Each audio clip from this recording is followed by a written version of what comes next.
Ерөнхийлөгч хөрөлсөх болон бусад холбогдох албаны хүмүүс оюу толгойн гүний уурхайн үйл ажиллагаатай танилцлаа. Дэлхийд дахин ногоон эрчим хүч рүү шилжиж байгаа энэ үед цахилгаан автомашин сэргээгдэх эрчим хүчний гол түүхий доолох цэсийг Монголд үйлдвэрлэж байна. Тодорхойлбол оюу толгойн уурхай үйлдвэрлэлтийн оргил үедээ өдөрт ойролцоогоор 17 мянган цахилгаан автомашин үйлдвэрлэх хэмжээний зис үйлдвэрлэх боломжтой байна.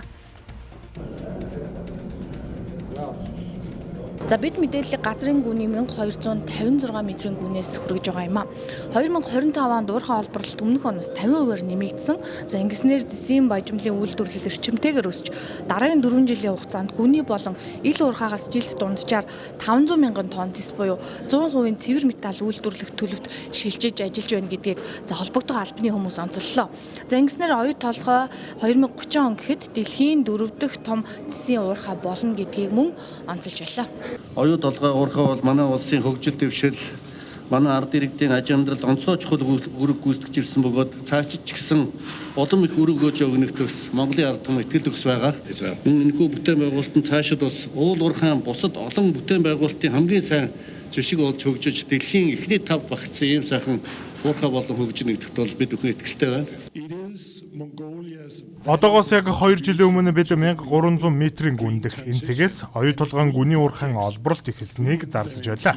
Энд үйлдвэрлэсэн зэсийн баяжмал нь сэргээгдэх эрчим хүчний дэд бүтцийн амин чухал орц юм а. Өнөөдрийн айлчлал Монгол улсын байгалийн баялаг, чадварлаг, ажиллах хүчинтэй хөрөнгө оруулалтад нээлттэй орно гэдгийг батлан харуулсан гэж найдаж байна. International experts aspire to work. Оюутлага компани 2022 онд гүний уурхайг нээж өнгөрсөн онд 124 дахь тэсгэлгээ хийсэн байна.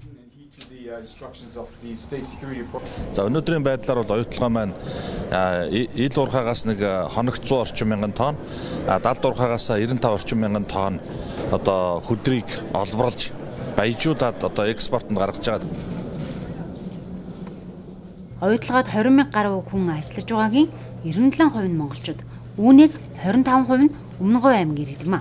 Тус компани Өмнгийн Говийн гүний уурхайн институт байгуулж уулуурхайн салбарын дэлхийд өрсөлдөх чадвартай дотоод гадаадын боловсон хүчин бэлтгэж эхэлсэн байна. Оюутлага одоо гүний уурхайг түшиглээд байгуулж байгаа Өмнгийн Говийн гүний уурхайн институт гэдэг байгууллагыг бол өнөөдөр Монгол Улсын ерөнхийлөгчийн одоо айлчлалын үеэр албан ёсоор нээж байна.